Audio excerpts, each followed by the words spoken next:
Buenas noches, este es el diácono Santiago Rosado de la iglesia de San Sebastián en San Agustín, Florida. Vamos entonces esta noche a continuar con nuestra clase de Biblia sobre el Apocalipsis. Pero antes de comenzar nuestra clase vamos entonces a hacer la oración para antes de leer la Sagrada Escritura. En nombre del Padre, del Hijo y del Espíritu Santo. Amén. Señor Jesús, abre mis ojos y mis oídos a tu palabra, que lea y escuche yo tu voz y medite tus enseñanzas. Despierta mi alma y mi inteligencia para que tu palabra penetre en mi corazón y pueda yo saborearla y comprenderla. Dame una gran fe en ti para que tus palabras sean para mí otras tantas luces que me guíen hacia ti por los caminos de la justicia y de la verdad. Habla, Señor, que yo te escucho y deseo poner en práctica tu doctrina, porque tus palabras son para mí vida, gozo, paz y felicidad.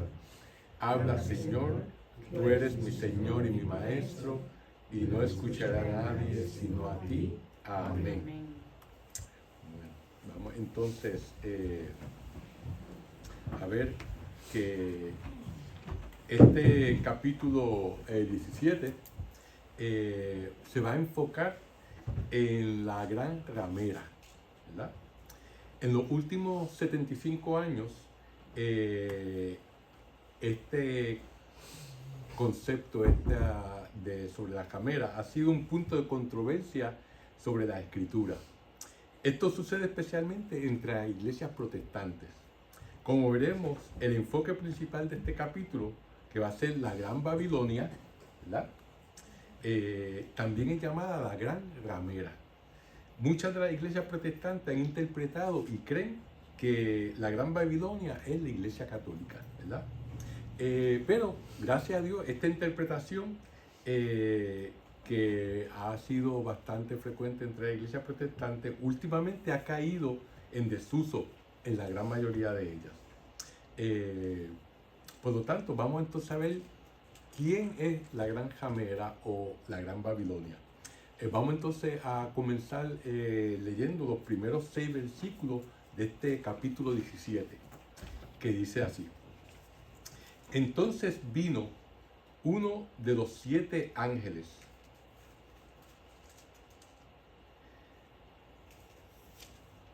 de las 7 copas y me dijo: ven, que te voy a mostrar el juicio de la famosa prostituta que se sienta al borde de las grandes aguas.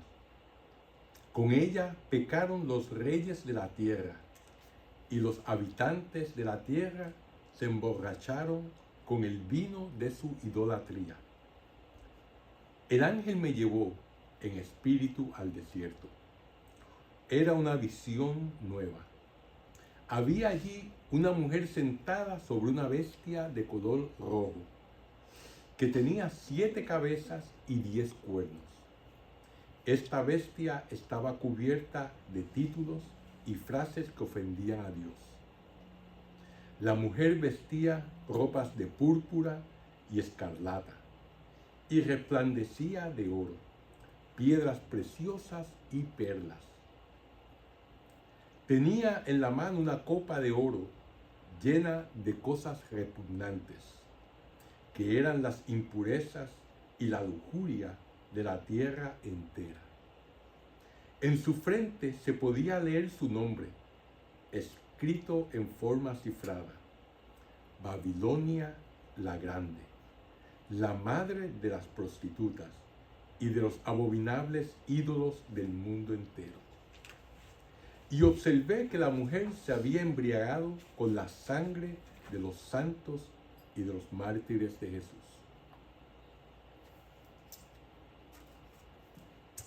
Bueno, hay una diferencia de opinión bien grande entre los comentaristas y eruditos bíblicos sobre quién es la Gran Babilonia. Una minoría de los comentaristas, de los eruditos bíblicos, han visto que en ella a la ciudad de Jerusalén. ¿Por qué? Porque en Jerusalén fue donde murió Jesucristo, ¿verdad? Y Jerusalén fue la que persiguió a los discípulos de Cristo en los comienzos del cristianismo, ¿verdad? Ahora, una mayoría sigue la opinión de que verdaderamente la Gran Babilonia se refiere a la ciudad de Roma, en el tiempo de Nerón, ya que allí se derramó mucha sangre cristiana. Vamos a comenzar a hablar desde el punto de vista que sostiene a la Gran Babilonia como Jerusalén, ¿verdad? El doctor Jeff Calvin nos da una explicación por qué muchos de los eruditos creen que la Gran Babilonia se refiere a la ciudad de Jerusalén. Primero, que la ramera está sentada sobre la bestia. Nosotros sabemos que la bestia es Roma, y más específicamente el emperador Nerón, ¿verdad? Nosotros vemos en Apocalipsis 11:18 que se identifica la gran ciudad como el lugar donde crucificaron a Cristo. Y en este capítulo 17, en el versículo 6, se nos dice: y observé que la mujer se había embriagado con la sangre de los santos y de los mártires de Jesús. Como se acuerdan, Juan en el capítulo 11, versículo 8, identifica a este gran lugar como el lugar donde crucificaron a Cristo, ¿verdad? Vamos a leer ese versículo, que es el 11:8, que dice: ahora sus cadáveres estaban tendidos en la plaza de la gran ciudad, que los creyentes llamaban Sodoma o Egipto, en la que también su Señor fue crucificado. Y eso se refiere a cuando mataron a los dos testigos de Jesús, ¿verdad? Eso se encuentra en el capítulo 11 del Apocalipsis, que ya hemos cubierto. Pero a eso se refiere, basado en ese versículo, pues muchos de los eruditos creen que se está refiriendo a la ciudad de Jerusalén, ¿verdad? Como vemos en el Apocalipsis, el término de gran ciudad típicamente se refiere a Jerusalén, como vimos en el versículo. Y vemos que cuando San Juan llama a Jerusalén una ramera o prostituta, en realidad no le está dando un título nuevo, sino que está sacando este título de una tradición muy antigua que se remonta al tiempo de los profetas en el Antiguo Testamento. Una ramera es una novia que le ha sido infiel a su esposo, ¿verdad? Esa es la definición. Como ustedes recordarán, en el Antiguo Testamento, el profeta Oseas, ¿verdad?, es uno de los únicos dos profetas, él y Amós, que dejó escritas sus predicciones a las tribus del norte. Lo que él predicó, lo que él predijo, él lo dejó por escrito. Solamente él y Amós, al reino del norte o al reino de Israel, ¿verdad? También sabemos que hubo dos otros profetas que también vivieron en el reino del norte, que fue Elías y Eliseo. Pero ni Elías ni Eliseo dejaron por escrito sus enseñanzas. Sí, sabemos de ellos por la historia que se hacen de ellos, ¿verdad?, en los libros de los reyes, ¿verdad? Dios, para darle ejemplo a Israel, él envió a Oseas a que se casara con una prostituta, ¿verdad?, que se llamaba Gomer. ¿Y lo hizo para qué? Para enseñarle a Israel lo que ellos le estaban haciendo a Dios, ¿verdad? El pueblo de Israel se estaba prostituyendo y estaba actuando como una ramera al adorar otros dioses que no fueran el Dios verdadero, ¿verdad? Y entonces él envió a Oseas para que Oseas diera el ejemplo de lo que Dios estaba experimentando, haciendo que él se casara con una prostituta, con la cual pues tuvo dos hijos. Y ella pues reincidió múltiples veces en su vida de prostitución, ¿verdad? O sea que el libro de Oseas es un libro da una enseñanza bastante fuerte, ¿verdad? Pero ahí es un libro que nos enseña cuán grande es el amor de Dios que tiene por nosotros, donde Él nos perdona una y otra vez nuestras infidelidades, así como Oseas perdonó una y otra vez las infidelidades de su esposa Gomer, ¿verdad? Además de eso, también en Isaías,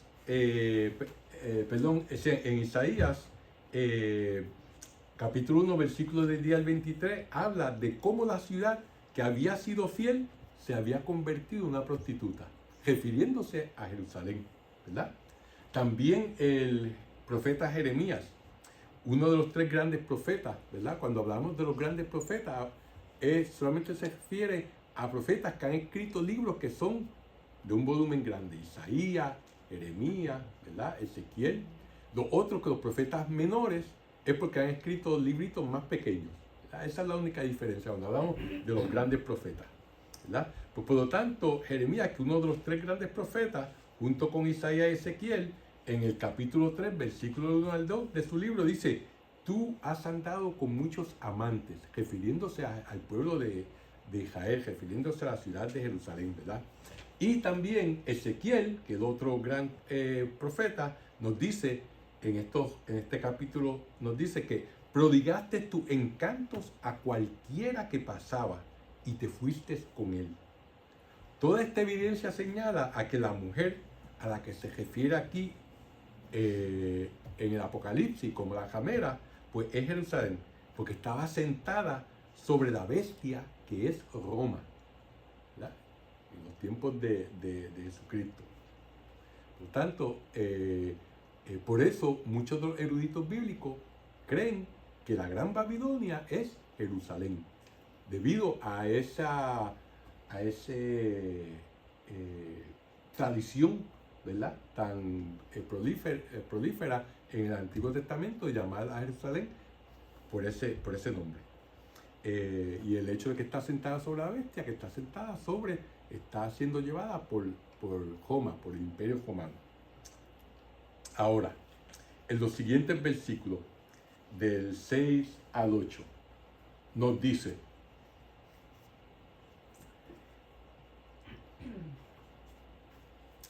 y observé, estoy releyendo, ¿verdad? Dice: y observé que la mujer se había embriagado con la sangre de los santos y de los mártires de Jesús. Esta visión me dejó muy sorprendido, porque el ángel me dijo: ¿por qué te maravillas? Voy a explicarte el misterio de esa mujer y de la bestia que la lleva, la de las 7 cabezas y los 10 cuernos. La bestia que has visto era, pero ya no es. Sube del abismo, pero camina hacia su perdición. Los habitantes de la tierra, cuyo nombre no fue escrito en el libro de la vida desde la creación del mundo, se asombrarán al descubrir que la bestia era, pero ya no es, y pasa pronto. Parece como un acertijo, ¿verdad? Esto como lo dice. Y esta mujer que está sentada, ¿verdad?, sobre la bestia, que es de color rojo, la bestia tiene 7 cabezas y 10 cuernos. A ella se le describe como si estuviera embriagada con la sangre de los santos y de los mártires de Jesús, ¿verdad? Algunos datos históricos nos dice que Jerusalén, ¿verdad?, persiguió a la iglesia primitiva con la cooperación de Roma, ¿verdad? Otro punto interesante es que este capítulo 17 vemos que los reyes o líderes van a hacerle la guerra al Cordero y a los elegidos, ¿verdad? Si vamos al Antiguo Testamento, vemos que en el Salmo 2, versículo 2, se predice que esto va a ocurrir. Vamos a ver cómo los soberanos de la tierra unen su fuerza en contra de Jerusalén y del Cordero. Como ven, los pasajes intercambian Jerusalén. Unos se refieren como la gran prostituta, ¿verdad? Y otros se refieren, como en este de los Salmos, pues Jerusalén como parte del Cordero, parte del reino de Dios. Este pasaje del Salmo, un salmo mesiánico, ¿verdad? Y predice lo que va a pasar. Nos lo dice así. Dice, los reyes de la tierra se sublevan y los príncipes conspiran contra el Señor y contra su ungido, ¿verdad? También en el libro de los Hechos, ¿verdad? En el capítulo 4, versículo 23 al 28, nos está hablando sobre cómo sufrieron los apóstoles al principio. Dice, apenas quedaron libres, que estaban en la cárcel, Pedro y Juan fueron a los suyos y le contaron todo lo que les habían dicho los jefes de los sacerdotes y los ancianos, ¿verdad? Lo escucharon y después todos a una elevaron su voz a Dios diciendo, Señor, tú hiciste el cielo, la tierra, el mar y todo lo que hay en ellos. Tú, por el Espíritu Santo, pusiste en boca de tu siervo David estas palabras. ¿Por qué se agitan las naciones y los pueblos? Traman planes vanos. Se han aliado los reyes de la tierra y los príncipes se han unido contra el Señor y contra su Mesías. Es verdad que en esta ciudad hubo una conspiración de Herodes con Poncio Pilato, los paganos y el pueblo de Israel contra tu santo siervo Jesús, a quien tú ungiste. Pero solamente consiguieron lo que tú habías decidido y llevabas a efecto. Como ven, en este pasaje dice bien claro cómo el pueblo de Israel, ¿verdad?, se unió a los paganos, a Poncio Pilato, a los romanos, ¿para qué? Para verdaderamente matar a Jesús, ¿verdad? Que es lo que estamos viendo en este pasaje del Apocalipsis, donde vemos a la mujer, ¿verdad?, que es Jerusalén, sentada sobre la bestia, que es Roma, ¿verdad? Y embriagada con la sangre de los santos y de los testigos de Cristo, que son, aquí, pues le estaba presentando el primer mártir de la iglesia, que fue San Esteban, ¿verdad?, que fue matado a pedradas, ¿verdad? Y así por el estilo, pues muchos otros mártires. Ahora, como vemos aquí, todo esto se profetizó en estos pasajes que acabamos de leer anteriormente. Ahora lo que vamos a ver con un poco más de detalle es que el Cordero lleva a cabo su conquista en el momento en que la bestia se vuelve en contra de la ramera o prostituta que es Jerusalén. Fíjense, alrededor de 33 años después de Cristo, Roma estuvo trabajando con los líderes de Jerusalén. ¿Para qué? Para perseguir a la iglesia.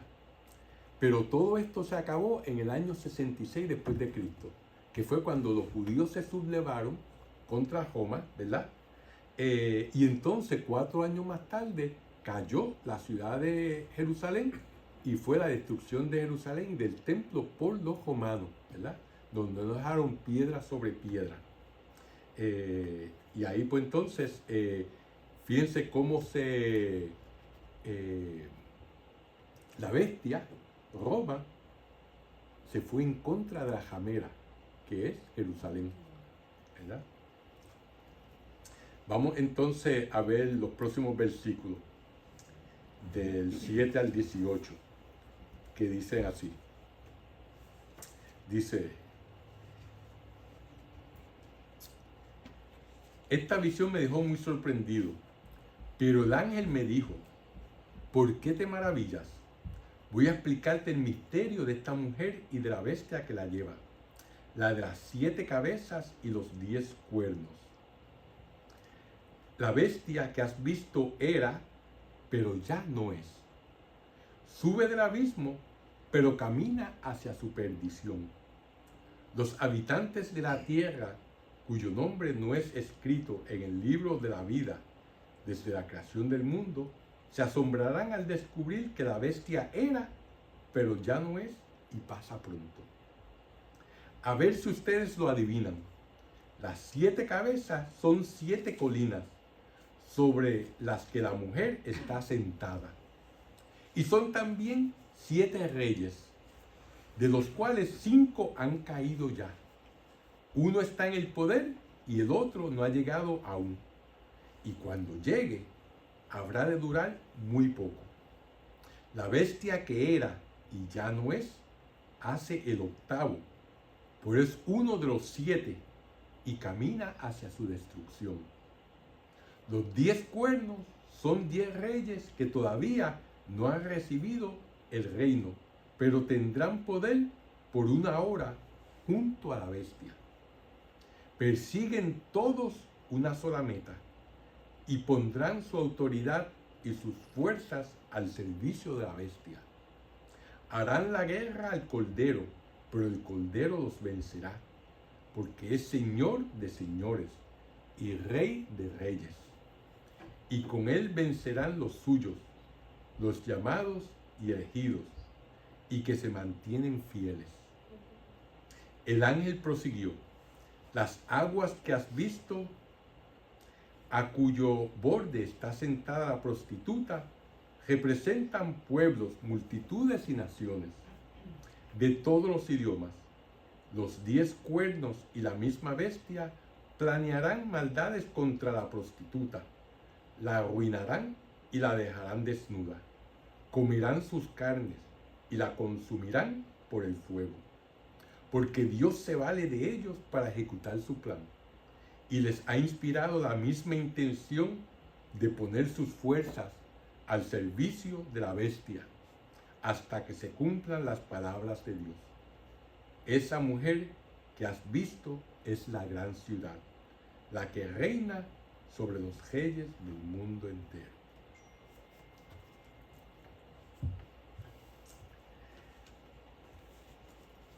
Si vamos a ver en este versículo 8, ¿verdad?, de lo que acabamos de leer, donde se dice la bestia que has visto pero que ya no es.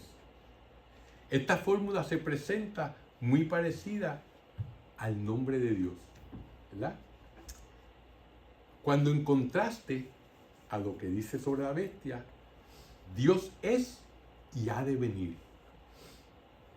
Fíjense, la bestia es ya, que la bestia que has visto era y ya no es, pero Dios es y ha de venir, ¿verdad?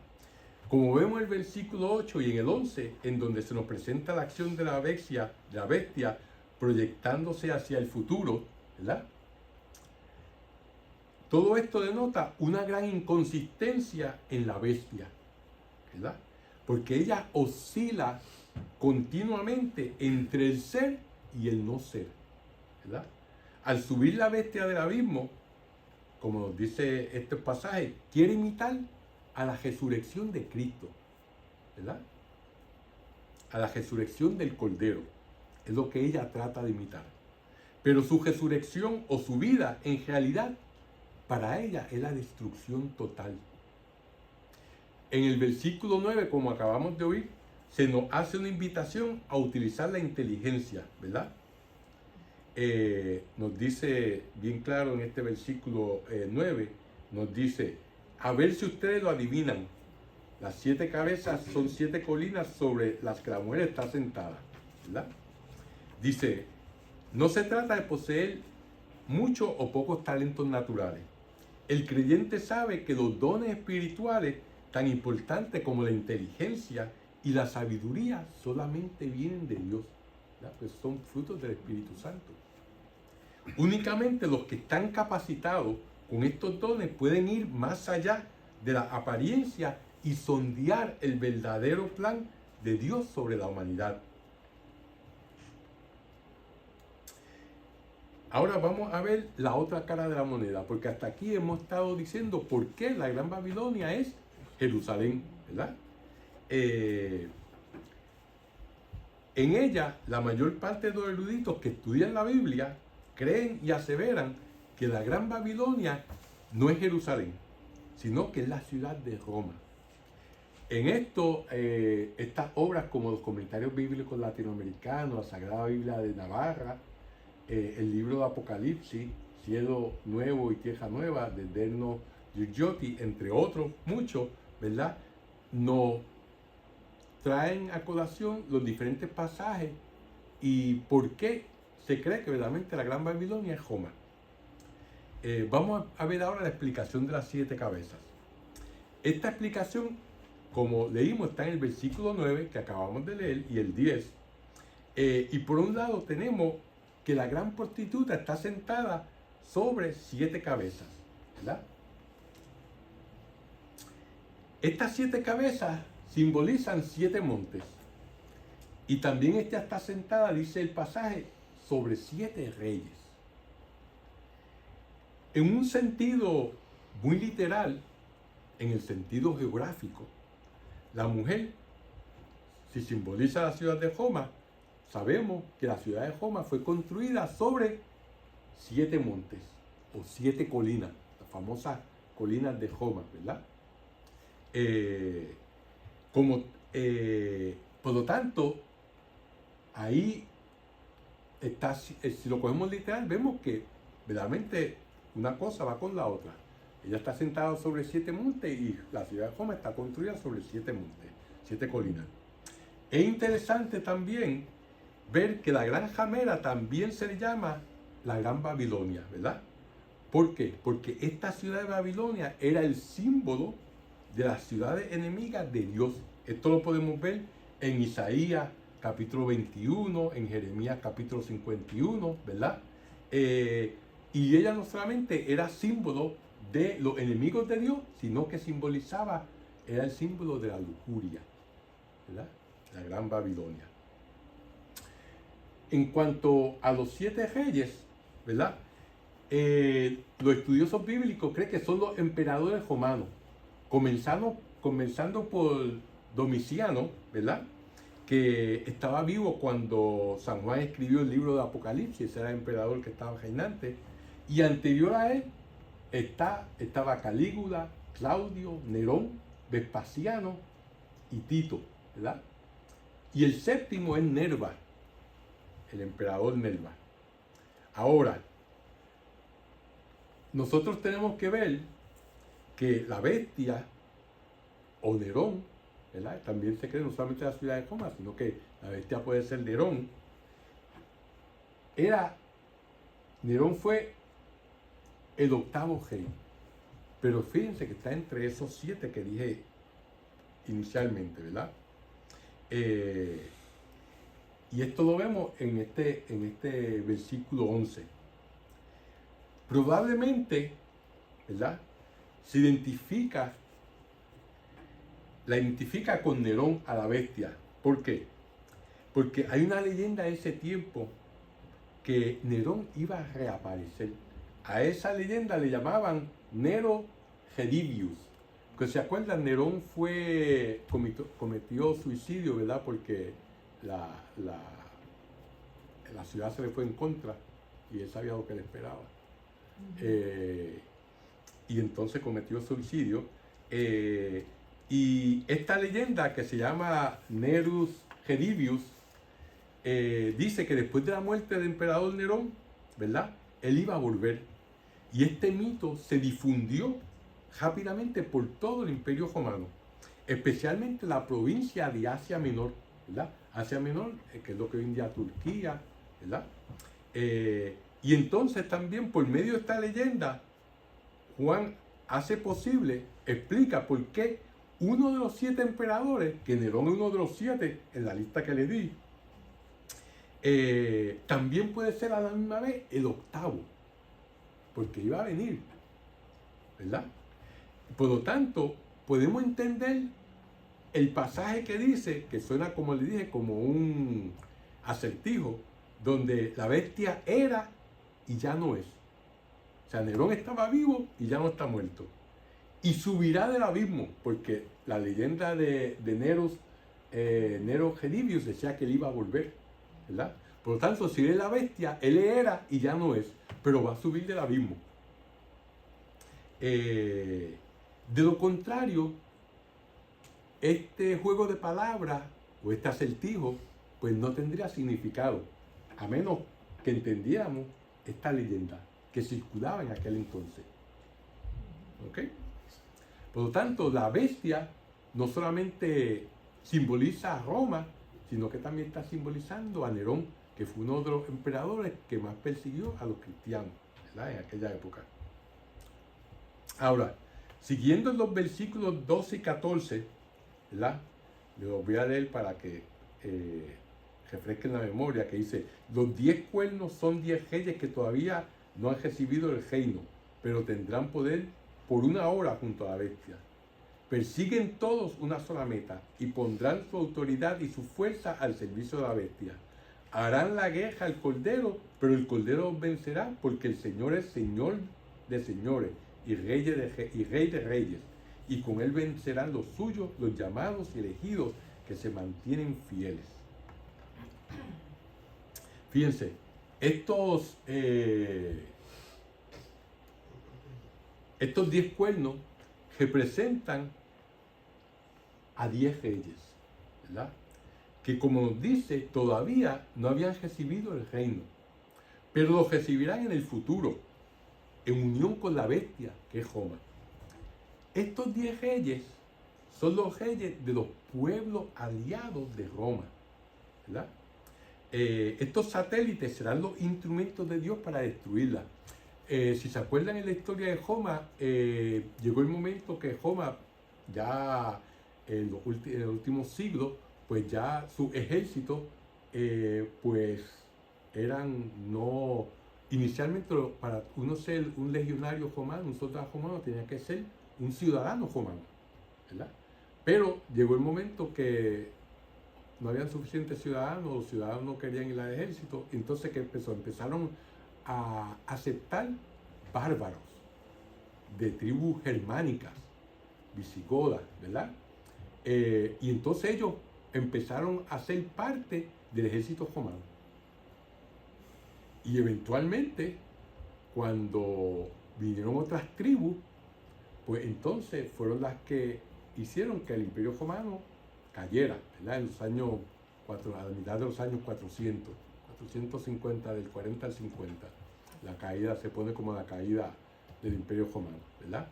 O sea que todos esos aliados que tenía Roma, que eran bárbaros, se volvieron en contra de Roma, ¿verdad?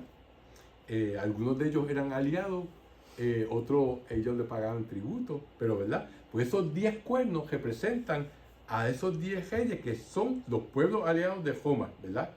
Que serán los que eventualmente Dios los utilizará para destruirla, a la Gran Babilonia. ¿Verdad? Y por eso el que los reyes sean 10 significa que van a construir una alianza muy numerosa y poderosa. Y esa alianza estará al mando inicialmente de la bestia de Roma, ¿verdad? Pero en el versículo 14 afirman 3 cosas, ¿verdad? Como dice, claro, dice: harán la guerra al Cordero, pero el Cordero los vencerá, porque es Señor de señores, Rey de reyes, y con él vencerán los suyos, los llamados y elegidos, que se mantienen fieles. Por lo tanto, lo primero es que esos 10 reyes, cuya cabeza es la bestia, lucharán contra el Cordero, lucharán contra la iglesia, contra los que pertenecen a la iglesia, ¿verdad? El segundo es que el Cordero derrotará a la bestia y a todos sus aliados, ¿verdad? Y el tercero que nos dice este versículo 14 es que únicamente el Cordero es Señor de los señores y Rey de reyes, y a todos los que lo siguen se les llama elegidos y fieles, ¿verdad? En el versículo 15 se nos dice que la gran prostituta o ramera estaba sentada al borde de las aguas, ¿verdad? Y como dice el pasaje, estas grandes aguas simbolizaban pueblo, muchedumbre, naciones y lenguas. Esto quiere decir que la mujer posee una gran influencia sobre las naciones, ¿verdad?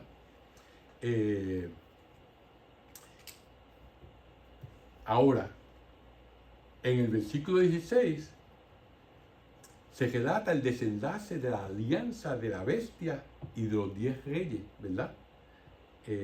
Con la prostituta, que está sentada sobre la bestia. Ellos empezarán a odiar a la gran ramera, haciéndole la guerra y acabando con ella, que fue lo que le pasó a Roma, ¿verdad? Esto quiere decir que ha llegado el momento de la caída de la mujer ciudad, la gran prostituta.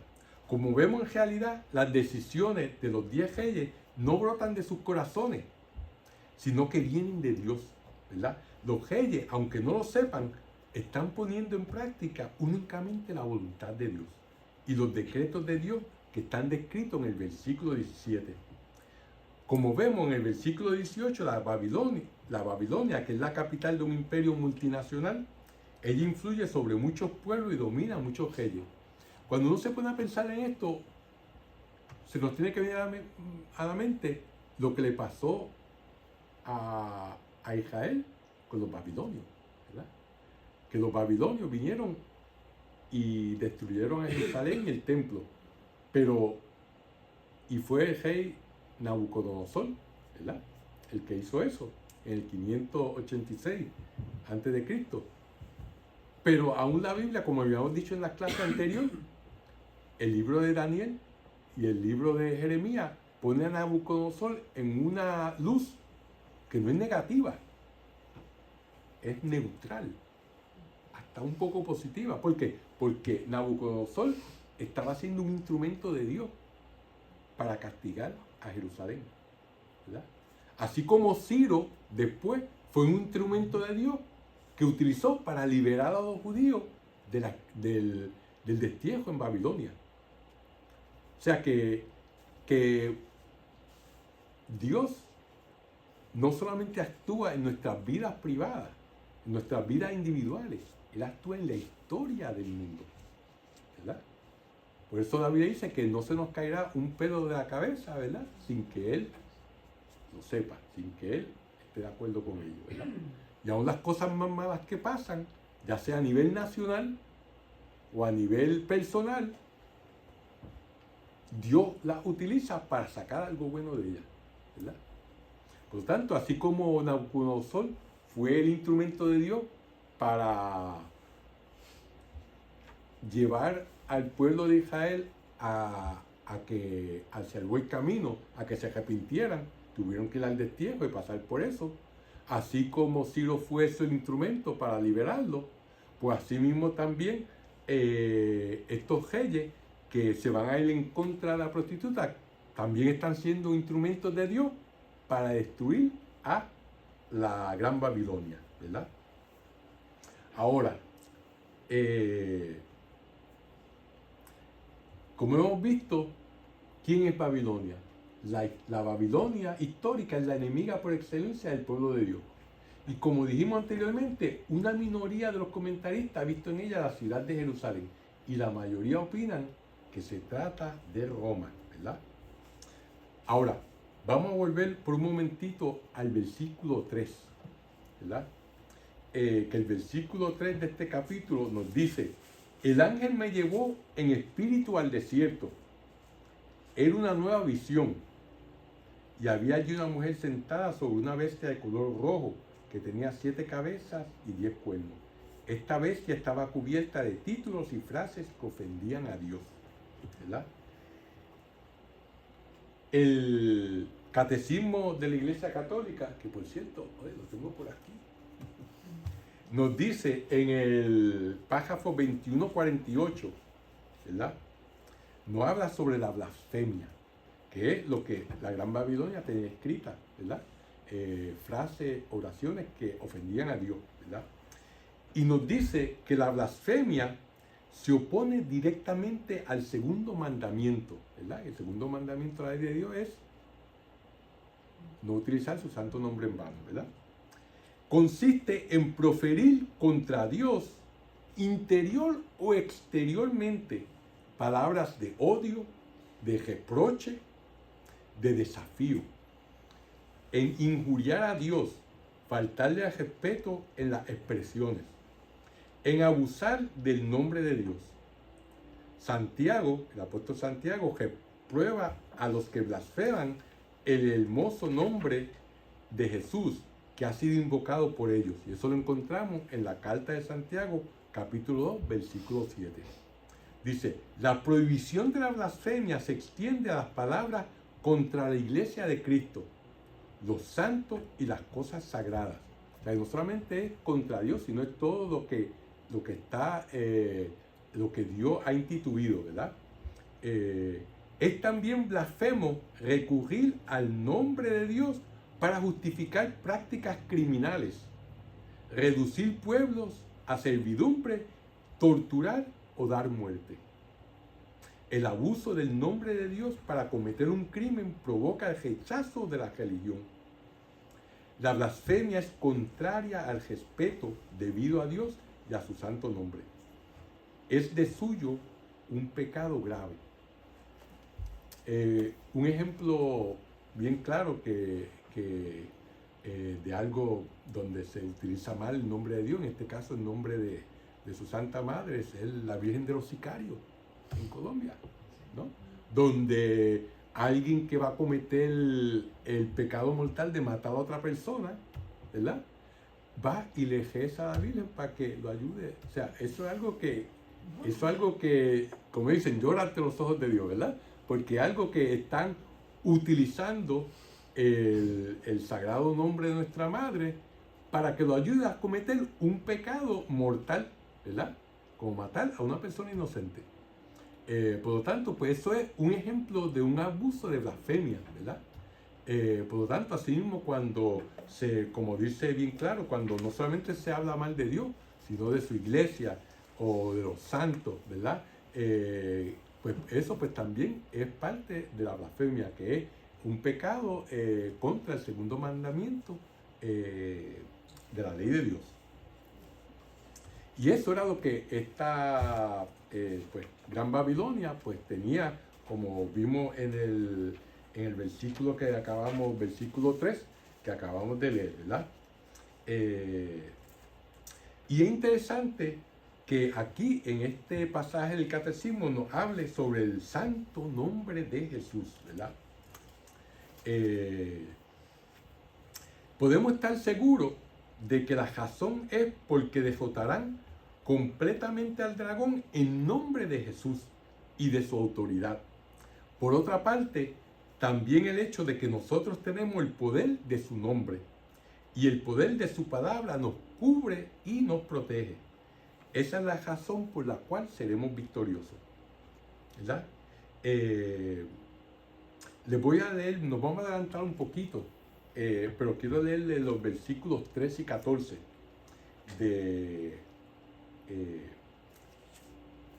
bueno, no lo adelantaron, cuidado ahí, pero quiero que leerle el versículo 13 y 14 que dice: persiguen todos una sola meta y pondrán su autoridad y su fuerza al servicio de la bestia.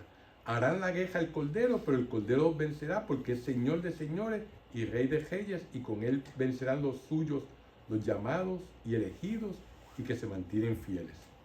Como vemos en estos versículos, el Cordero va a vencer por su autoridad, ya que es el Señor de señores y va a ser triunfador con sus elegidos y los que mantienen fieles a él. Les quiero hablar aquí sobre un par de cosas que nos van a ayudar a luchar en esta batalla, porque esta batalla no solamente es del Apocalipsis, esta batalla ocurre todos los días en nuestras vidas, en nuestras almas, ¿verdad? Entre las tentaciones que tenemos, las trampas que nos pone el demonio para que caigamos, ¿verdad? Y cómo Dios nos ayuda a evitar las tentaciones, que es lo que todos le rezamos cuando rezamos el Padre Nuestro, que nos libre de las tentaciones, ¿verdad? Por lo tanto, esto es que algo que no solamente es algo que Juan le escribió en el año 90 después de Cristo, y solamente tenía validez para esa generación, sino que tiene validez para todas las generaciones que han vivido desde ese entonces, incluyendo a nosotros. Por lo tanto, nosotros estamos luchando esa batalla en contra de la Gran Babilonia, ¿verdad? De la bestia. Por lo tanto, vamos a hablar ahora sobre el sentido moral de lo que hemos estado leyendo.